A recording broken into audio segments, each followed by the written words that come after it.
What do James Cameron, Francis Ford Coppola, and Tim Burton have in common? Each of them has made a movie so embarrassingly bad that Hollywood literally buried it. Let's see how many of these movies you've even heard of. Before he became James Cameron King of the World, he started with Piranha 2: The Spawning.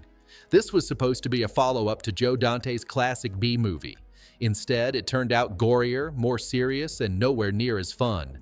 The only sequence anyone remembers is a scene on the beach with hundreds of people running for their lives from a horde of flying piranhas. That's right, they gave the fish wings this time. The cast tries to sell it. There's Trisha O'Neill, Steve Marichuk, and Lance Henriksen, who later showed up in Terminator. But there's not much to work with. The script is paint by numbers, the human drama just sits there, and the best thing you can say is that you might spot a few early Cameron trademarks like underwater scenes, even if it all goes nowhere.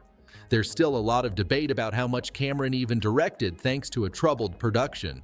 Still, everybody's got to start somewhere, and this was Cameron's. Francis Ford Coppola went from The Godfather and Apocalypse Now to making Jack. This is a movie so far removed from his best work it feels like a dare. Released in 1996, back when Hollywood had no clue what to do with Robin Williams, Jack is a comedy about a kid who ages 4 times faster than normal, so by his 10th birthday he looks like a grown man but still acts like a kid. It's just an excuse to let Williams run wild. He tries to bring some heart, even stayed at Coppola's ranch to get into the role, but most of the time he just looks like he's bouncing off the walls with nobody in control.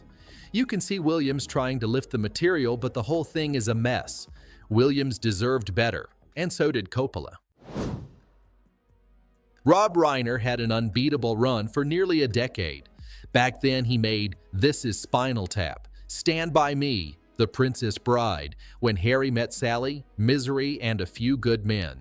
Basically a string of hits to die for. And then came North, a movie so bad it almost wiped out his whole reputation in one shot. North was supposed to be a whimsical family fantasy, starring a whole lot of famous actors.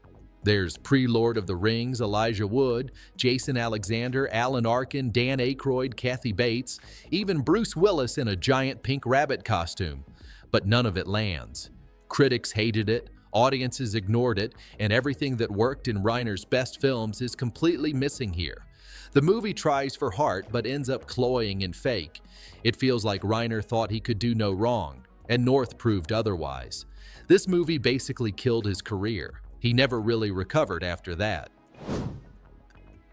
Most people haven't even heard of Ron Howard's The Dilemma. It got dumped in January and disappeared without a trace, even though it had every ingredient you'd expect for a hit. The cast was stacked. There's Vince Vaughn at his peak, Jennifer Connelly, Winona Ryder, Channing Tatum. On paper, it looked like easy money, but somewhere along the line, the whole thing fell apart. The movie turned out mean-spirited and disjointed, the kind of comedy that just makes you cringe. Compared to this, even Howard's Grinch looks like a lesson in how to do comedy right. It's wild that this was Howard's next project after Frost Nixon and Angels and Demons.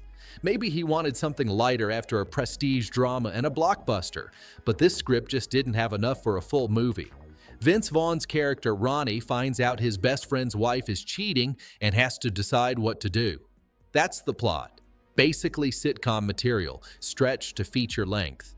The real dilemma here is why any of these big names signed on, or why Howard bothered making it at all. The whole thing just landed with a thud and then vanished. Tim Burton's had a few rough patches, but Dark Shadows might be the worst of them. That's saying something when you remember he also directed the 2001 Planet of the Apes remake, 2010's Alice in Wonderland, and Dumbo. Not exactly high points. Dark Shadows should have been right in his wheelhouse, a big screen reboot of the late 60s Gothic soap. It had Johnny Depp, Eva Green, and Helena Bonham Carter. Everything lined up for classic Burton weirdness. Instead, it was just a mess. The plot goes nowhere. The tone is all over the place, and most of the jokes fall flat. Sure, it looked good, the production design delivered, and every so often the script would land a funny line. But this isn't Beetlejuice, and it's nowhere near Sleepy Hollow. For a while, it looked like this was going to be the end of the road for Burton, who spent most of the 2000s and 2010s turning out flops. He did eventually turn things around with Netflix's Wednesday and the Beetlejuice sequel, but Dark Shadows almost buried him. Clint Eastwood's track record is all over the map. He's done all-time classics like Unforgiven, but he's also dropped forgettable thrillers like Bloodwork. This is one of the lowest points. It's based on the real story of 3 Americans stopping a terrorist attack on a train to Amsterdam in 2015, so there was potential for something gripping. But the movie barely gets going. Eastwood decided to cast the actual guys involved, Spencer Stone, Anthony Sadler, and Alex Skarlatos, playing themselves. Good intentions, but a huge mistake. None of them are actors, and the movie drags, spends too much time on pointless backstory just to fill out the runtime. The tension is gone, the drama never hits, and what should have been a tight, suspenseful thriller just limps along. No disrespect to the real-life heroes, they're genuine, but casting them tanked what could have been a great true story. Compared to Eastwood's Sully, this is a miss in every way. John Carpenter always worked that fine line between B-movie brilliance and pure trash. Through the 90s, you could see him slipping more toward the junkyard side. There's Memoirs of an Invisible Man, Village of the Damned, Escape from L.A. Even those, though, had something, some charm, some watchability. You can at least put them on and have a decent time, even if they're nowhere near his classic 80s run. But then came Ghosts of Mars. This one, released in 2001, just drops off a cliff. There's Natasha Henstridge, Ice Cube, Jason Statham with actual hair, Pam Grier, all playing cops fighting, yes, the literal ghosts of Mars. On paper, it could work as camp, maybe. But in reality, the effects look bad even for early 2000s. The dialogue is ridiculous, and the action barely holds your attention. You could argue it's in line with Carpenter's other late-career movies, but really, this just leans so far into camp it loses all sense. If you're hunting for any of that old Carpenter magic, you're not finding it here. Then there's Sam Raimi. Spider-Man 3 broke him. He came back with Drag Me to Hell, which is great, but after that he's just been a director for hire. Oz the Great and Powerful is where that starts, and it's clear he was working off someone else's checklist. You get James Franco, wildly miscast as Oz, in a movie that feels like a dollar store Tim Burton's Alice in Wonderland. It's colorful, it's noisy, and it tries to stuff in every CGI trick from the mid-2000s, but none of it works. It's got pieces borrowed from everywhere. Wicked, Return to Oz, anything wizard adjacent, but at the end of the day, it's just Hollywood doing what it always does, telling the story before the story you actually care about. Oz the Great and Powerful tries to fill in backstory nobody was really asking for, and you end up with a bloated plastic movie that goes nowhere.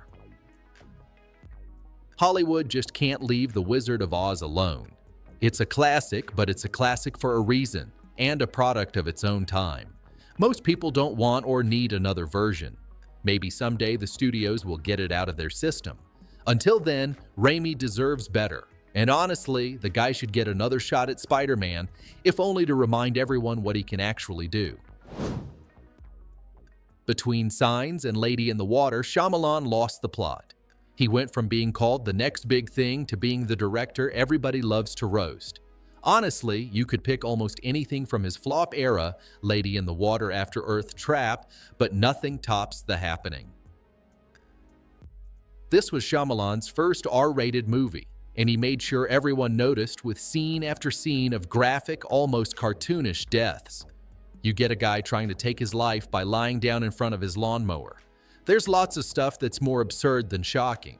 Somehow, all of Shyamalan's worst habits come out here. Wooden dialogue, logic that goes nowhere, actors looking lost. Even Mark Wahlberg spends the entire film looking like he's regretting every career decision. People have joked that if you just run The Happening in black and white and call it a 50s B-movie, it'd fit right in with Plan 9 from Outer Space or The Conqueror. Unintentional comedy at its peak. Robert Zemeckis used to be one of the most reliable names out there. After all, he did Back to the Future and Forrest Gump. but something went seriously sideways after his weird motion capture run with The Polar Express and Beowulf. He bounced back with Flight, then hit a wall and kept digging until Disney handed him $150 million for a live-action Pinocchio remake. The end result was so bad, Disney didn't even try to salvage it. They dumped it straight to Disney Plus and just pretended it never happened. Meanwhile, Guillermo del Toro released his own Pinocchio the same year, walked away with critical acclaim and Oscars, while Zemeckis' version became an industry punchline. There's an actual scene with a pile of horse dung. If you're looking for a metaphor, that's it. Even Tom Hanks as Geppetto doesn't help. He looks completely out of place, almost like he's trying to disappear into the set and forget he has multiple Oscars at home.